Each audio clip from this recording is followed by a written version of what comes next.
I gave my life to the Lord, and He gave me mine back. Before he was born again, he was broken. Before he became a legend, he was the problem. Before he found God, he lost everything, including himself. This is the story of Shawn Michaels, told in 5 quotes that bleed truth. Quote 1, I'm not your boy toy. 1992. The Rockers are dead. Marty Jannetty went through the barbershop window, and Shawn Michaels walked away without looking back. He's 26 years old, gifted beyond measure, and absolutely convinced the world owes him everything. The quote, I'm not your boy toy. This wasn't just a line from his entrance music, it was a middle finger to everyone who expected him to play nice. While other wrestlers shook hands and kissed babies, Shawn was telling 20,000 people exactly what he thought of them. Behind that arrogance was a kid from San Antonio who'd been told his whole life he was too small, too pretty, too soft to make it in wrestling. Every time he said, I'm not your boy toy, he was really saying, I'm not what you think I am. The cockiness wasn't confidence, it was armor.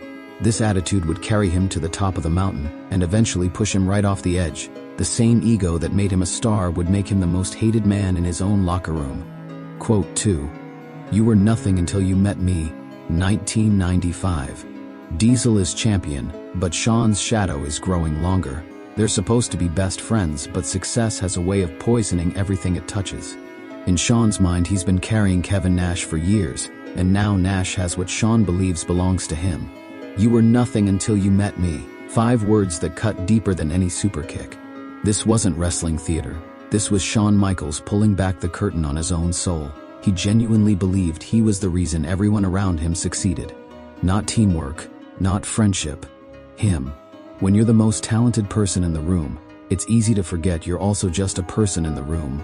Shawn had become so good at his job that he forgot the difference between Shawn Michaels the performer and Michael Hickenbottom the human being. The character was eating the man alive. This moment marked the beginning of his most creative and destructive period. He'd become WWF champion, steal shows at WrestleMania, and burn every bridge he'd ever built. The higher he climbed, the further he'd have to fall. Quote 3, I lost my smile. February 13, 1997, the night after In Your House. Shawn's supposed to defend the WWF Championship against Bret Hart at WrestleMania 13, but his back is destroyed, his personal life is chaos, and he's drowning in pills and paranoia. He's 31 years old and feels like he's dying.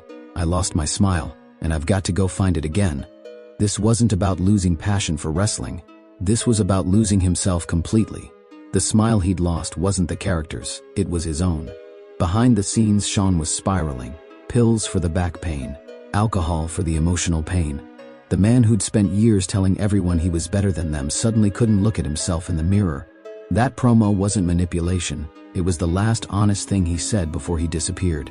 When he said he lost his smile, what he really meant was, I don't know who I am anymore, and I'm scared I'm going to die trying to figure it out.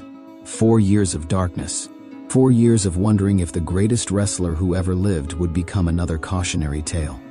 The smile wasn't the only thing he lost. He lost his health, his peace, and almost his life. Quote 4. I gave my life to the Lord. 4 years in the wilderness. 4 years of doctors telling him he'd never wrestle again. 4 years of his wife Rebecca watching him fight demons that wrestling created but couldn't cure. Then, slowly, something shifted. Faith, family. The realization that maybe being the best wrestler in the world wasn't worth being the worst version of himself. I gave my life to the Lord. This wasn't a gimmick change. This was a life change. The man who'd once believed he was God's gift to wrestling had to learn to give that gift back to God. It meant admitting he wasn't in control. It meant accepting that his talent was never his to begin with. For someone who'd spent his entire career believing he was the center of the universe, surrendering control was harder than any match he'd ever wrestled.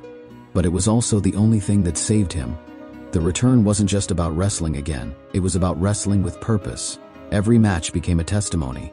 Every performance became proof that broken things could be made beautiful again. The showstopper had become something else, a man at peace with who he was supposed to be. Quote 5, I'm sorry, I love you. March 30th, 2008. WrestleMania 24.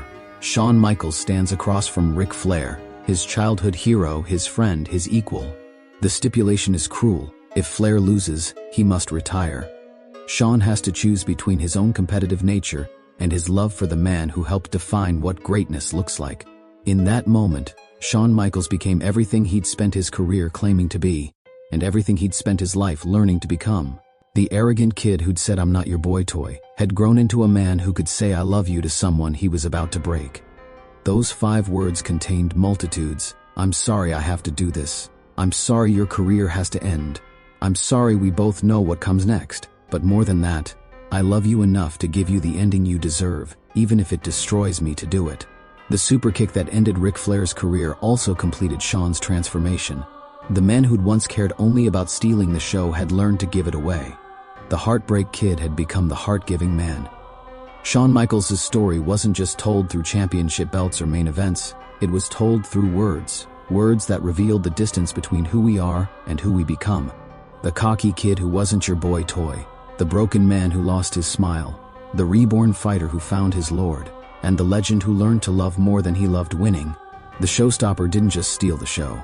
He gave it everything he had, his pride, his pain, his past, and in the end, it gave him something back, himself. But the real version this time, the one worth saving,